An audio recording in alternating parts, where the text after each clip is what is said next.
Rương tầng 5 giang để dừng thử đọc lên hay năng trong nẹ vì chào tim mùi ở tây tất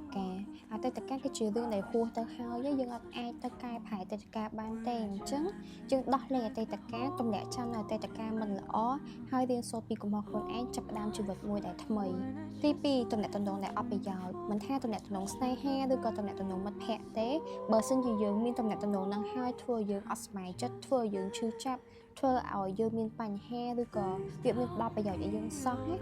ឈប់តំណែងតំណងនឹងដោះលែងតំណែងតំណងដែលអត់ប្រយោជន៍តំណែងតំណងដែលធ្វើយើងឈឺចាប់ទី3ប្រៀបធៀបខ្លួនឯងជាមួយនឹងអ្នកដទៃបើសិនជាការប្រៀបធៀបយើងធ្វើឲ្យធ្វើយើងអត់សម័យចិត្តធ្វើយើងបាក់ទឹកចិត្តធ្វើយើងឃើញខ្លួនឯងអន់ឈប់ប្រៀបធៀបព្រោះមនុស្សយើងម្នាក់មានផ្លូវដើរនៃជីវិតខុសៗគ្នាអត់ដូចគ្នាទេហើយគេក៏មិនមែនជាយើងក៏មិនមែនជាគេដែរអញ្ចឹងនោះអ្នកមានចំណុចខ្លាំងចំណុចខ្សោយរបស់ខ្លួនឯងខុសគ្នាអត់ដូចគ្នាទាំងអស់ទេកុំប្រៀបធៀបខ្លួនឯងជាមួយនឹងអ្នកដទៃទី4ភាពភ័យខ្លាចដោះលែងវាបានព្រោះដោយសារតែភាពភ័យខ្លាចនេះគឺជាសត្រូវនៃភាពជោគជ័យបើសិនជាយើងចង់ឲ្យជីវិតរបស់យើងល្អប្រសើរជាងមុនយើងត្រូវតែដោះលែងភាពភ័យខ្លាចទាំងឡាយត្រូវមានភាពក្លាហានធ្វើអីដែលយើងចង់ធ្វើ